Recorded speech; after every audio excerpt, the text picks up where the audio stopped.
WWE announced on Tuesday that one of the voices of ESPN, Joe Tessitore, will be joining the WWE broadcast team later this summer. This was from their statement. One of the most versatile and veteran voices in sports television, Tessitore will join the company as a play-by-play broadcaster beginning this summer.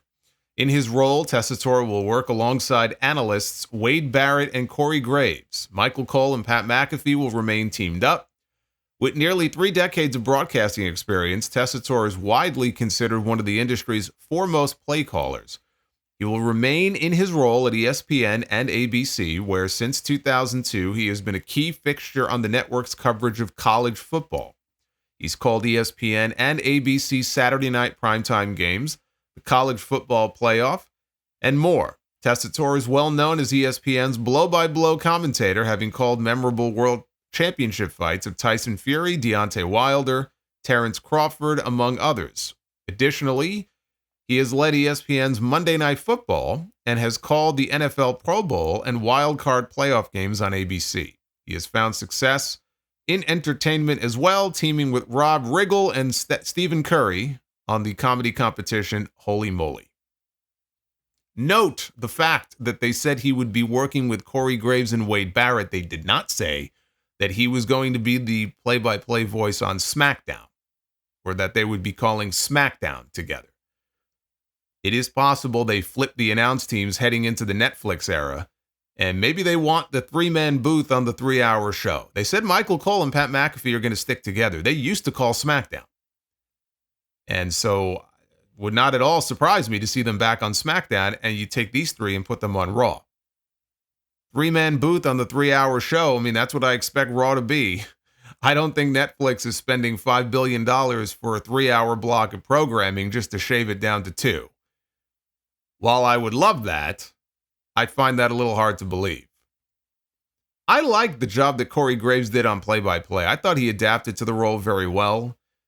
The fact that he would still be switched back like he was in Money in the Bank to the color analyst role whenever he and Michael Cole would do those PLEs together probably should have been a sign that it was never meant to be a permanent arrangement.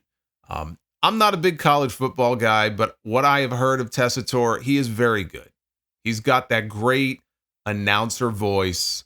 He's a lifelong WWE fan, which helps that he's got the product knowledge, right, that the play-by-play announcer needs to have for this job.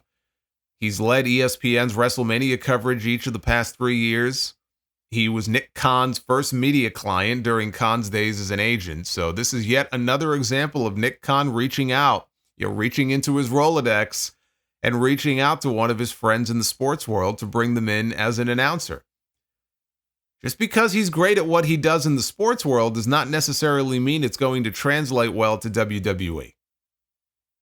I mean, let's be honest here, okay? Let's take a look at what we have had so far. Their batting average with sports announcers has not exactly been great. Mauro Ranallo is doing boxing and MMA, also a big wrestling fan. He was excellent in NXT. Then he got called up to SmackDown, and for various reasons, he did not last very long. Adnan Virk was brought in by Nick Khan to be the lead announcer on Raw because, wouldn't you know it, Nick Khan was his agent before he came to WWE. Sound familiar? He was terrible in the role. He was gone 6 weeks later. So they brought in Jimmy Smith, who was an MMA announcer, to replace him. And he was better, but he also did not last very long. They replaced him as the lead voice on Raw with Kevin Patrick, who had called Major League Soccer games previously.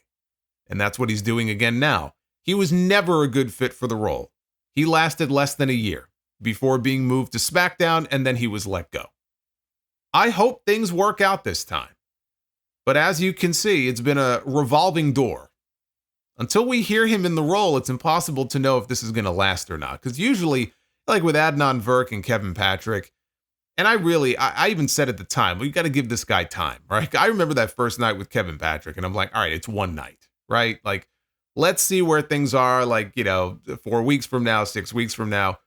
But I think after the first 1 or 2 appearances, you hear them in that role and how they interact with their partners, and you have a pretty good sense of whether or not this is going to work or not.